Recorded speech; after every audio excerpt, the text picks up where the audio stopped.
Hello అండి, అందరికీ నమస్కారం. ముందుగా అందరికీ సంక్రాంతి శుభాకాంక్షలు. Welcome back to food is life.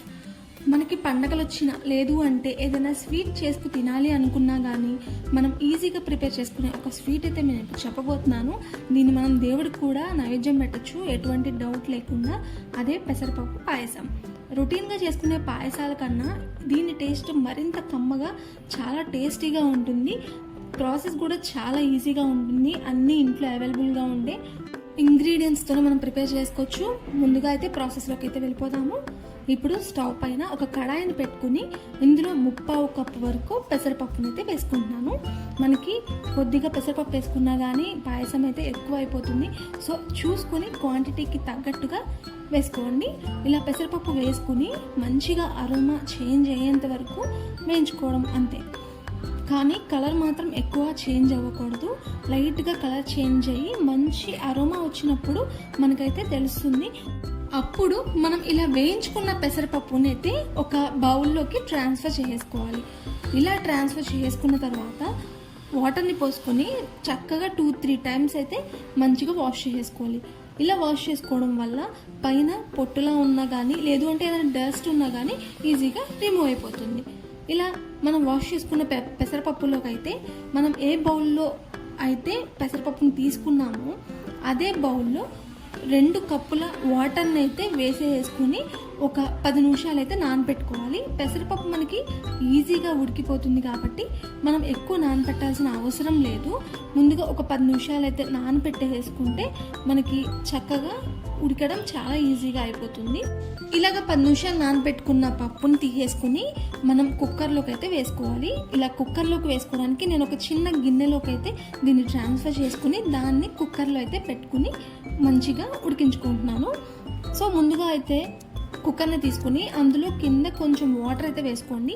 ఇలా వాటర్ వేసుకున్న తర్వాత ఒక గిన్నెని మనం గిన్నెలోకి పెసరపప్పు వాటర్తో సహా తీసేసుకున్నాం కదా, సో ఆ గిన్నెని కూడా పెట్టేసుకుని పైన ప్లేట్ పెట్టేసుకుని 3 విజిల్స్ వచ్చేంత వరకు ఉంచుకోవాలి.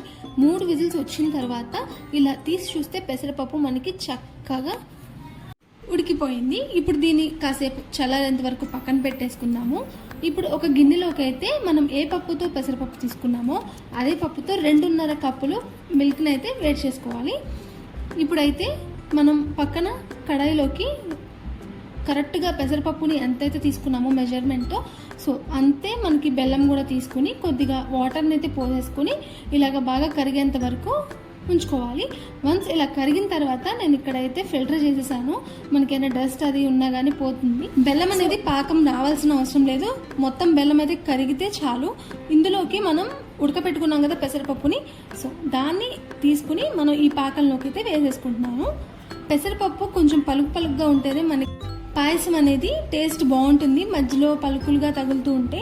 సో అందుకని నేను పూర్తిగా అయితే మ్యాష్ చేయలేదు, కొద్దిగా గరిటెతో అయితే అలా తిప్పేస్తే మనకి ఈజీగా మ్యాష్ అయిపోతుంది. పెసరపప్పు మనకి పాకంలో బాగా మిక్స్ అయ్యేంత వరకు ఇలా కలుపుకుంటూ ఉండాలి. కొంచెం దగ్గర పడేంత వరకు అయితే మనం మీడియం టు లో ఫ్లేమ్ అడ్జస్ట్ చేసుకుంటూ మనకి పాకంలో పెసరపప్పు బాగా కలిసి కాస్త దగ్గర పడేంత వరకు ఇలాగ మనం ఉడికించుకుంటూనే ఉండాలి.